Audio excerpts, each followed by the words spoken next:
మీ పేరు ఏంటంటే ఎక్కడి నుంచి వచ్చారు? మీరు ఏంటి చెప్పండి ఒకసారి. నా పేరు కందుకూరి మనోజ్ బాబు అండి. నేను బీజేపీ యువ మోర్చాకి రాష్ట్ర కార్యదర్శి. నా ధవళేశ్వరం. బీజేపీకి ఎందుకు ఓటేయాలి? మీరు యువతకి ఏ రకంగా చేస్తారు? పోలవరం ప్రాజెక్టు విషయంలో కానీ ఆంధ్రాకి ఏమేం చేస్తారు? రైతాంగానికి ఏం చేస్తారు? వ్యాపారస్తులకు ఏం చేస్తారు? తెలియపరచండి. ఒక మాట చెప్తానండి, మనం 2019 ఎలక్షన్లో బీజేపీకి ఒక సీటు కూడా ఇవ్వలేదు. కానీ డెవలప్మెంట్ అంటే ఈ రాష్ట్రంలో జరిగిందంటే అది భారతీయ జనతా పార్టీ చేసిందే. ఉజ్జాయింపు నేను రాజమండ్రి గురించి చెప్తున్నాను.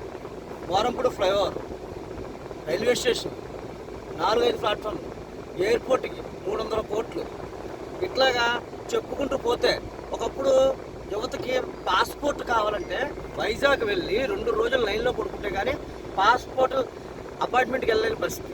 అలాంటిది ప్రతి జిల్లాకి, అలాగే రాజమండ్రి జిల్లాకి ఒక పాస్పోర్ట్ ఆఫీసు. ఇలా చెప్పుకుంటూ పోతే డెవలప్మెంట్ అనేది భారతీయ జనతా పార్టీ మాత్రమే చేసింది. అదే ఈరోజు మనం ఇక్కడ మేడం గారు పురంధేశ్వరి గారు ఎన్డీఏ గవర్నమెంట్లో పొత్తులో ఆవిడ పోటీ చేస్తుంది. ఆవిడ పోటీ చేస్తే ఆవిడ మనం నెగ్గించుకుంటే దీని మీద మనం 100 రెట్లు డెవలప్మెంట్ రాజమండ్రిలో మనం చూడగలుగుతాం. ఇప్పుడు దాకా రాజమండ్రిలో డెవలప్మెంట్ ఎంపీ భరత్ గారు నేనే చేశాను. ఆయన చేసిన క్యాన్వాసింగ్ చూడండి. రైల్వే స్టేషన్ డెవలప్మెంట్ అంటాడు. అది 300 రైల్వే స్టేషన్లో డెవలప్మెంట్లు దేశం మొత్తం మీద జరుగుతున్నాయి. అలాగే ఎయిర్పోర్ట్లు జరుగుతున్నాయి. అది అన్నీ భారతీయ జనతా పార్టీ చేస్తుంది. అంతే తప్ప ఏ ఒక్కరూ చేసే పరిస్థితి కాదు. అడిగితే ప్రాబ్లం. మోడీ గారి దగ్గరికి వెళ్ళి ఏమంటే మా ఊరికి ఇది కావాలంటే నువ్వు ఎమ్మెల్యే ఉన్నారా, బీజేపీకి ఎంపీ ఉన్నారనే అనే పరిస్థితి లేకుండా అడిగితే ఆయన నిధులు ఇవ్వడానికి సిద్ధంగా ఉన్నారు. కాబట్టి ఈరోజు మనం భారతీయ జనతా పార్టీని నెగ్గించుకుంటే మరిన్ని నిధులు రావటం, మరింత అభివృద్ధి జరుగుతానికి అవకాశాలు ఉంటాయి. ఇప్పుడు అన్ని స్కాములు చేశారు జగన్ ప్రభుత్వం. ఆల్కహాల్ తాగి ఎంతోమంది హాస్పిటల్ పాలయ్యారు. మీరు ఏం చేయదలుచుకున్నారు వారి గురించి? నేను ఒక మాట చెప్తున్నాను. ఈ రాష్ట్ర ప్రజలకి ఈరోజు మనం అంటే డబ్బులు పోయిన అంటే మద్యం ఒకప్పుడు 100 రూపాయలకు మద్యం వచ్చింది. ఇప్పుడు అదే 250 రూపాయలు ఒక బాటిల్ అవుతుంది, ఖర్చు అవుతుంది. అయితే 250 రూపాయలు కాదు, 300 రూపాయలు పెట్టి ఆ మద్యాన్ని తీసుకున్న నాణ్యతమైన లేనటువంటి మద్యం వాళ్ళు అమ్ముతున్నారు. ఆ మద్యం వల్ల వీళ్ళకి జబ్బులు వస్తున్నాయి, హాస్పిటల్కి దొబ్బెడుతున్నారు. నిజంగా మందు తాగే అలవాటు ఎవరైనా ఉంటే వాళ్ళు జగన్ గారికి కనుక ఓటేస్తే వాళ్ళు నాకు తెలిసిన నపుంసకులతో సమానం. ఇప్పుడు కొట్లో పనిచేసే కుర్రోడికి 15,000 20,000 జీతాలు ఇస్తున్నారు.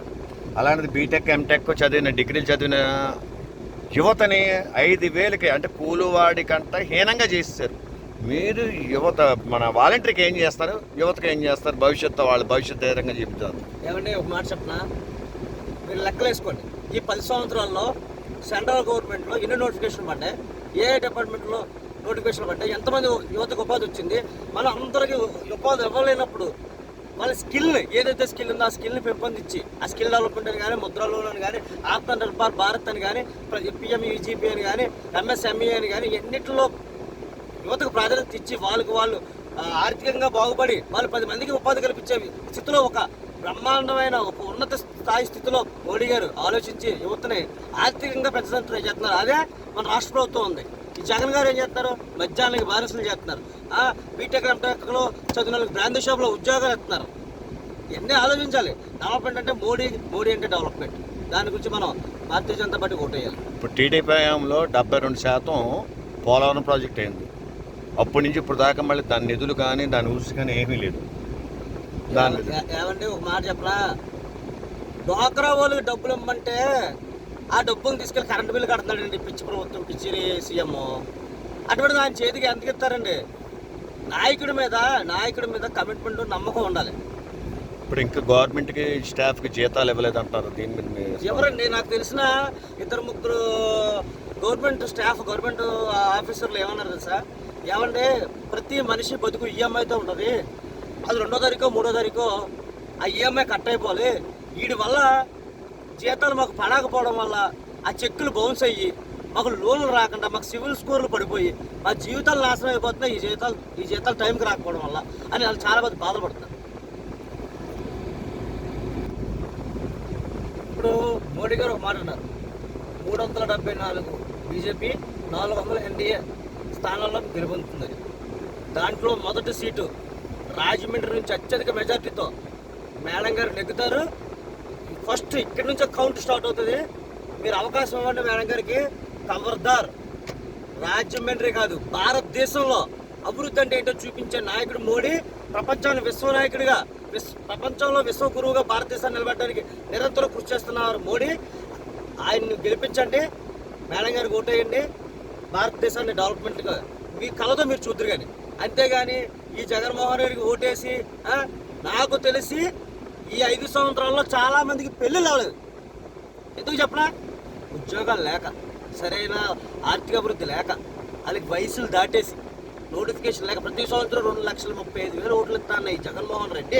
ప్రతి సంవత్సరం జాబ్ క్యాలెండర్లు ఇచ్చేది ఈ జగన్మోహన్ రెడ్డి వల్ల చదువుకున్న వాళ్ళు అటు బ్రాండ్ షాపుల్లో పనిచేయలేక, వాలంటరీగా పనిచేయలేక, 5,000కి 10,000కి ఎక్కడ పనిచేయలేక, వాళ్ళు నోటిఫికేషన్ వస్తాయని వెయిట్ చేయడం వల్ల వాళ్ళు సర్వీస్, వాళ్ళు వయసు అయిపోయి వాళ్ళకి ఉద్యోగాలు రాక, పెళ్ళిళ్ళు కాక, ఇంట్లో తిట్లు తిట్టక ఆత్మహత్యలు చేసుకునే పరిస్థితి ఈ జగన్మోహన్ రెడ్డి వల్ల యువతకి తగలడింది.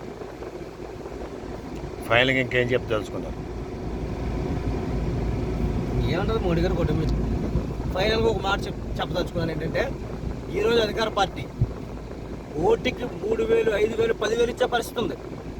ఆ ప్రలోభాలకి లొంకండి, ఆ డబ్బులు తీసుకోండి, మన డబ్బే అది. కానీ ప్రలోభాలు లొంకండి, మన భావితరాల వారికి భవిష్యత్తు లేకుండా చేయకండి. మోడీ గారికి ఓటేయండి, ఎన్డీఏకి ఓటేయండి, మన భవిష్యత్తును మనం కాపాడుకుందాం, భారతదేశాన్ని విశ్వగురువుగా చేద్దాం, భారత్ మాతకి చేయి. కొంతమంది చీఫ్ ఫైనల్స్ ఏంటంటే, మేము డబ్బులు ఇస్తున్నాం ఓటుకి, మీరు ఒట్టేయాలి మాకు అంటారు. మీరు అటువంటి ఒట్లు గిట్ల ఏమమ్మా, డబ్బులు ఇవ్వకుండా పర్లేదు తీసుకెళ్ళిపోండి, మీకు కావాలంటే ఇవ్వండి, డబ్బులు తీసుకుని వాళ్ళకి మటుకు ఓటేయకండి, భావితరాల వారికి ఆసరాగా నిలబడండి.